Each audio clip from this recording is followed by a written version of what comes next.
What's up everyone, in this tutorial we'll be showing you how to change a photo to action figure. We will be using ChatGPT for this and we'll be having a prompt in the description which you can use as your template. So here we have this. Use this image to create a picture of an action figure toy of a plumber in blister package from head to toe with accessories including a pipe wrench, adjustable pliers, and a plunger.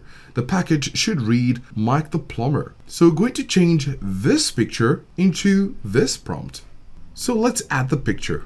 Click on Add Photos. We'll wait for a moment for it to load, and it's already loaded. We're going to send the prompt request right now. As you can see, it's processing the image. You might need to wait for a little bit, but you'll have a notification from ChatGPT once the process is done.